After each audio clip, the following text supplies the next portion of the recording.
A Mercedes-Benz é uma das mais antigas e luxuosas empresas de automóveis do mundo, avaliada em cerca de 80 bilhões de dólares. Porém, sendo um dos carros mais desejados e caros atualmente, é fácil esquecer suas humildes origens. Tudo começou com um engenheiro pobre que enfrentou muitas dúvidas e fracassos em sua busca por construir o primeiro carro sem cavalos. Apesar de seus desafios, ele provou a todos que estavam errados e transformou sua pequena empreitada na primeira e maior empresa de produção de carros do mundo durante o final do século XIX. Mas o que começou como uma história de sucesso inspiradora tomou um rumo surpreendentemente sombrio quando a empresa lucrou ao fornecer veículos militares para os nazistas através do trabalho forçado de prisioneiros. Portanto, sente-se e relaxe, porque hoje iremos contar a história incrível da Mercedes-Benz e do homem que deu vida aos automóveis, Carl Benz. Carl Benz nasceu em novembro de 1844 na cidade alemã de Murger, em uma família de classe baixa. Seu pai era maquinista de locomotivas e mal conseguia sustentar a família o suficiente para sobreviver. No entanto, quando Carl completou 2 anos de idade, seu pai faleceu, deixando-o e sua mãe em uma situação financeira difícil. Não é preciso dizer que a infância de Benz não foi fácil, mas, apesar de viver na pobreza e ir para a cama com o estômago vazio, sua mãe fez tudo o que podia para garantir que ele tivesse uma boa educação. Graças a ela, Carl pôde frequentar a escola e mostrou sinais de brilhantismo desde muito jovem, especialmente em química e mecânica. Aos 15 anos, Carl decidiu seguir os passos de seu pai.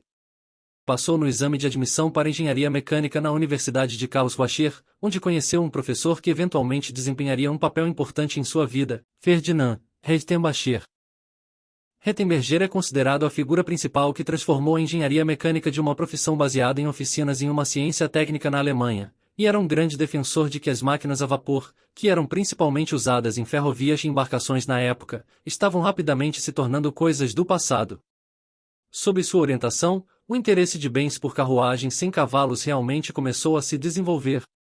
Sendo ele mesmo um ciclista regular, ele começou a mexer em sua bicicleta, experimentando maneiras possíveis de criar um veículo motorizado. Nessa época, muitos engenheiros e inventores já haviam tentado criar o primeiro automóvel, e embora alguns deles tenham conseguido construir veículos autopropelidos, essas primeiras invenções ainda não eram totalmente práticas. Carl percebeu que a maioria desses primeiros veículos era baseada na tecnologia de motores a vapor e, com a orientação do professor Rettenbacher, logo percebeu a necessidade de um conceito totalmente diferente. Embora muitas pessoas inicialmente rissem de sua visão, ele sempre acreditou que estava certo, apenas precisava de mais tempo para provar isso. Assim, depois de se formar em Karlsruhe aos 19 anos, Benz passou os 7 anos seguintes trabalhando em vários empregos de engenharia e construção. Embora tenha enfrentado dificuldades para se encaixar em qualquer um deles, ele usou tudo o que aprendeu para impulsionar sua própria empreitada. Em 1871, aos 27 anos, Carl se associou a um mecânico chamado August Ritter e juntos começaram a operar uma fundição de ferro e uma oficina mecânica em Mannheim. Nesse mesmo período, Benz continuava trabalhando em seu projeto paralelo, tentando desenvolver uma carruagem motorizada. Portanto, ter um parceiro para ajudá-lo a administrar o negócio parecia essencial. No entanto, infelizmente para Carl, seu sócio de negócios acabou sendo pouco confiável e, após suas ferramentas serem confiscadas pelas autoridades locais, a empresa deles enfrentou enormes dificuldades durante o primeiro ano. Felizmente, Carl também havia conhecido uma mulher naquela época, Berta Ringer, que se tornaria sua esposa alguns anos depois. Nascida em uma família abastada, Berta era uma mulher de valores fortes e não suportava ver os esforços de seu noivo sendo desperdiçados pelo sócio de negócios. Então, ela decidiu usar seu próprio dote para comprar toda a parte de Ritter na empresa, colocando ela e Carl no controle total do negócio. Juntos, eles conseguiram reverter a situação e manter o negócio em funcionamento durante os próximos 10 anos, apesar de todas as dificuldades. Foi durante esse período que Carl conseguiu mostrar seu verdadeiro gênio, fazendo grandes avanços e descobertas em seus experimentos paralelos, principalmente ao desenvolver um motor a gasolina de 2 tempos em 1879. Para obter mais receita, ele também começou a patentear suas invenções, como seu sistema de regulação de velocidade do motor, sistema de ignição por bateria, vela de ignição, carburador, embreagem, câmbio e radiador de água. Com esses projetos, Carl não apenas se aproximava de alcançar seu sonho de uma carruagem sem cavalos, mas também conseguia adicionar mais produtos que poderia vender em seu negócio. No entanto, o negócio não estava indo tão bem como ele esperava. Os custos de produção do empreendimento de Cal haviam aumentado tanto que os bancos exigiram que ele fosse incorporado. Isso obrigou a se associar a outros investidores e, eventualmente, transformar seu negócio em uma empresa de ações em 1882. No final, Cal ficou com apenas 5% das ações de sua empresa e, consequentemente, foi rebaixado de sua posição. Para piorar as coisas, suas ideias não eram mais levadas em consideração quando a empresa projetava novos produtos. Na verdade, ele não tinha mais voz na empresa. Frustrado e magoado com essa situação, Cal arrumou suas coisas e deixou a corporação no ano seguinte. Deixar sua empresa foi um golpe duro para Cal, mas a decepção o tornou ainda mais determinado a ter sucesso. Sua paixão de longa data por bicicletas o levou a Max Rose e Friedrich Wilhelm, dois homens que possuíam uma oficina de reparo de bicicletas em Mannheim. Juntos, eles estabeleceram a Benz SIA e concentrarão-se na fabricação de máquinas industriais e motores a gás estacionários. Ao contrário da empreitada anterior de Cal, esta começou muito bem e tornou-se bastante lucrativa em um curto período de tempo. Com uma renda constante entrando e uma equipe de 25 pessoas, Benz finalmente direcionou seu foco principal para seu sonho de vida, em construir um automóvel. Em vez de simplesmente adicionar um motor a uma carruagem, Cal construiu a carruagem ao redor do motor e, usando tecnologia semelhante à de uma bicicleta, ele construiu o que muitos consideravam ser o primeiro automóvel verdadeiro. Em 1885, surgiu o Benz Patent-Motorwagen, um veículo de 2 lugares com 3 rodas de arame formando um triciclo, movido por um motor a gasolina de 4 tempos. Seu motor de um cilindro produzia 2/3 de um cavalo-vapor e podia atingir uma velocidade de cerca de 7 milhas por hora. Benz sabia que isso era revolucionário e, após testar e aprimorar seu veículo, ele levou seu carro maravilha ao público no verão de 1886. No entanto, ele recebeu críticas mistas dos críticos. Enquanto alguns admiravam sua criação, a maioria das pessoas estava cética em relação à máquina, e muitos não queriam que ele dirigisse pelas ruas principais com medo de que o veículo pudesse explodir. Alguns até estavam convencidos de que Benz era o diabo dirigindo uma carruagem infernal. Os sócios comerciais de Cal também não estavam muito felizes com isso. Sua obsessão pelo automóvel afastava do trabalho, e eles não conseguiam ver como sua invenção poderia ser útil porque alguém compraria uma máquina assim, eles argumentavam. Não é mais rápido do que um cavalo, pode quebrar facilmente e pode ficar sem combustível. No entanto, Cal Benz estava convencido de que sua carruagem sem cavalos era o futuro e começou a fabricar carros para venda em 1888, sendo a primeira pessoa no mundo a fazê-lo. Sua maior apoiadora era sua esposa, que frequentemente ficava com ele na oficina, oferecendo novas sugestões. Mas mesmo depois de adicionar melhorias, as pessoas ainda não conseguiam enxergar a visão de Cal. Por outro lado, as poucas pessoas que compraram os carros só podiam usá-los para percorrer curtas distâncias, e mesmo assim precisavam de mecânicos sempre presentes. Também não ajudava que eles fossem muito caros, tornando-os acessíveis apenas aos ricos e à elite.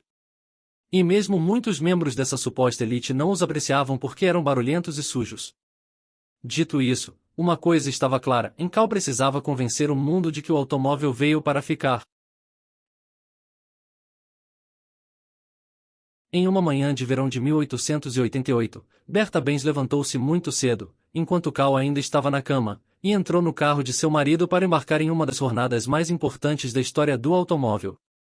Ela levou seus 2 filhos consigo e partiu para visitar sua mãe em Pforzheim, que ficava a 66 milhas de distância de Moenhen. Bertha não informou seu marido nem a polícia sobre seus planos, provavelmente porque, se soubessem, não a deixariam ir. Na época, nenhum carro ou carruagem motorizada jamais havia tentado uma viagem tão longa, mas ela estava determinada a provar a importância da invenção de Benz. No entanto, sua viagem não foi fácil.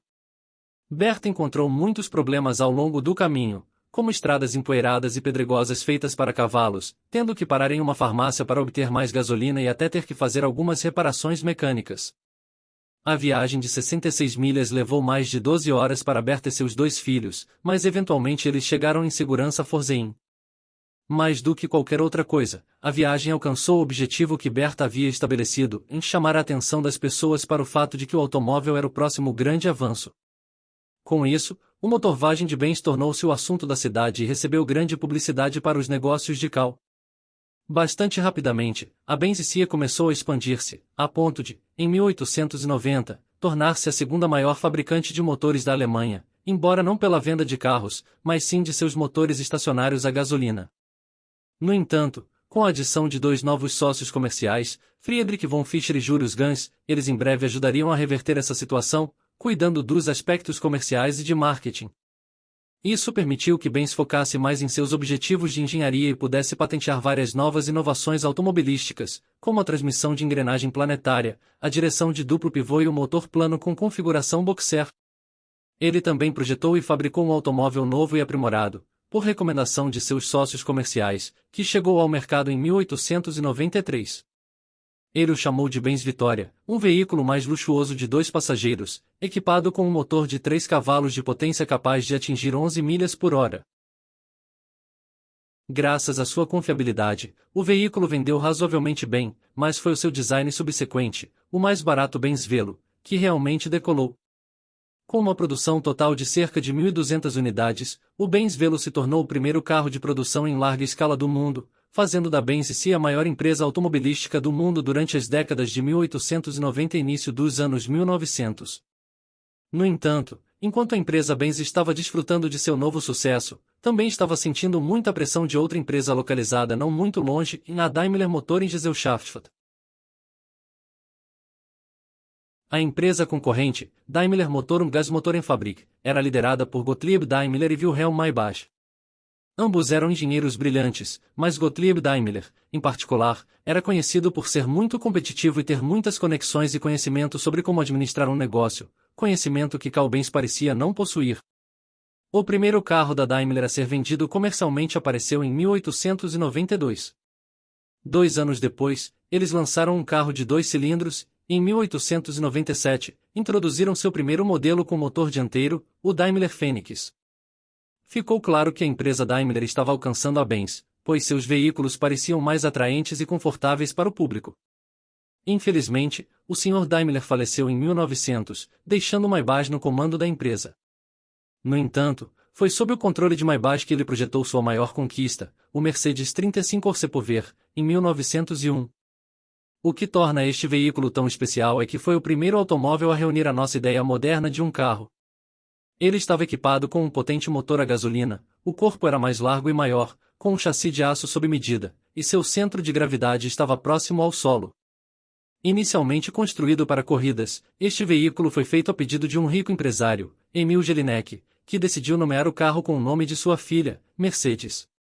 Este carro acabaria vencendo várias corridas de rua e eventos de subida de montanha, atingindo uma velocidade máxima de 56 milhas por hora, superior a qualquer outro veículo da época. Isso atraiu muita atenção para a empresa Daimler, que decidiu renomear todos os seus veículos para Mercedes e começou a produzir novos modelos para corridas e uso público sob o mesmo nome. Por outro lado, essa nova tendência não agradou os parceiros de Carl Benz, que queriam uma resposta imediata para combater a concorrência. Eles contrataram alguns designers franceses para ajudar no desenvolvimento de um novo modelo mais rápido, sem a aprovação de Carl Benz. Ele ficou irritado e chateado com essa decisão, pois nunca gostou da ideia de corridas de automóveis e sempre preferiu dirigir devagar e com cuidado. Ele ficou horrorizado com o barulho e o perigo de alguém dirigindo em alta velocidade em estradas públicas. O carro construído por sua equipe também não foi um sucesso, o que causou mais danos à empresa Benz, que enfrentou crises adicionais entre 1903 e 1904. Irritado e decepcionado, Carl decidiu deixar sua empresa, embora ainda permanecesse no conselho de diretores. No final, ele concordou em permitir que seus carros participassem de corridas, e foram esses sucessos nas corridas que eventualmente salvaram sua empresa em 1908. Benz tinha um carro de corrida de 120 cavalos de potência, um monstro que rugia de Leningrado a Moscou em 8 horas e meia, com uma velocidade média de 50 milhas por hora, o que era uma proeza incrível considerando como eram primitivas as pistas na época. Mas foi o Blitz de 200 cavalos de potência que colocaria a marca em destaque. Construído em 1909, este carro de corrida quebraria o recorde absoluto de velocidade feito por qualquer avião, trem ou automóvel da época, atingindo velocidades acima de 140 milhas por hora em 1911. Esse lugar colocou a Benz ao lado da Daimler como um dos carros mais desejados na época, e ambas as empresas desfrutaram de boas vendas nos anos seguintes. No entanto, esse sucesso foi de curta duração, pois a Primeira Guerra Mundial eclodiu, abalando a vida de todos, bem como a economia global. Após a derrota da Alemanha na Primeira Guerra Mundial, o país passou por uma recessão econômica, e ambas as empresas, Daimler e Benz, acabaram enfrentando dificuldades imensas para fortalecer suas possibilidades de sobrevivência. As duas empresas colocaram sua rivalidade de lado e assinaram um acordo em 1924, no qual concordaram em combinar seus esforços de produção e marketing, mantendo ainda seus nomes individuais, a fim de economizar custos. No entanto, esse acordo durou apenas 2 curtos anos, pois a economia alemã piorou, e as duas empresas foram forçadas a se fundir completamente em 1926, criando uma nova empresa chamada Daimler-Benz. Sob a Daimler-Benz, a empresa renomeou seus veículos como Mercedes-Benz e lançou vários modelos impressionantes durante o final dos anos 1920, como o Mercedes-Benz Tipo 630 e os modelos SS e SSK. Um dos melhores e mais brilhantes engenheiros que ajudaram a desenvolver esses veículos foi Ferdinand Porsche, cujo nome se tornaria bastante famoso na indústria automobilística. Quanto a Karl, ele permaneceu no conselho de diretores da Daimler-Benz e pôde ver o sucesso de seus automóveis e se maravilhar com quão longe a indústria automobilística havia chegado em sua vida. Karl Benz faleceu apenas alguns anos depois da fusão da empresa, em abril de 1929, aos 84 anos de idade. Após sua morte, a empresa continuou a crescer em tamanho e força, tornando-se uma das melhores fabricantes de carros de alto desempenho do mundo. Mas ela desfrutou de alguns de seus melhores anos sob a liderança improvável de Euristicates. Quando Hitler chegou ao poder na Alemanha em 1933, ele queria mostrar a engenharia e a tecnologia alemãs para o mundo, esperando elevar sua posição política acima das de seus contemporâneos. Uma maneira que ele decidiu impressionar o mundo foi exibindo carros alemães em competições automobilísticas internacionais. Quase imediatamente, ele ofereceu um grande subsídio para a Daimler-Benz se envolver em corridas de Grand Prix. Nenhuma outra empresa automobilística daquela época gastaria tanto tempo e dinheiro construindo carros tão rápidos quanto a Daimler-Benz, e esse fato se tornou evidente nas pistas de corrida. De 1934 a 1939, a Mercedes dominou as corridas de Grand Prix, dirigindo a velocidades de até 200 milhas por hora com seus modelos W25 e W125. No entanto, eles também foram desafiados por um novo concorrente, a Auto Union, outra fabricante de automóveis alemã patrocinada por seu próprio país. A Auto Union também obteve seu quinhão de sucessos durante o mesmo período, vencendo 25 corridas de 1935 a 1937. Esses sucessos colocaram a Alemanha no topo do mundo dos eventos automobilísticos, especialmente a Mercedes-Benz, que se tornou a marca de carros preferida de Hitler. Na verdade, um dos automóveis em que ele era frequentemente visto era o Mercedes-Benz 770, um veículo de luxo grande usado principalmente por políticos nazistas de alto escalão e outros oficiais do eixo. No entanto, com o início da Segunda Guerra Mundial em 1939, a empresa Daimler-Benz logo se viu em sério perigo, pois a demanda por carros de passageiros civis se tornou escassa.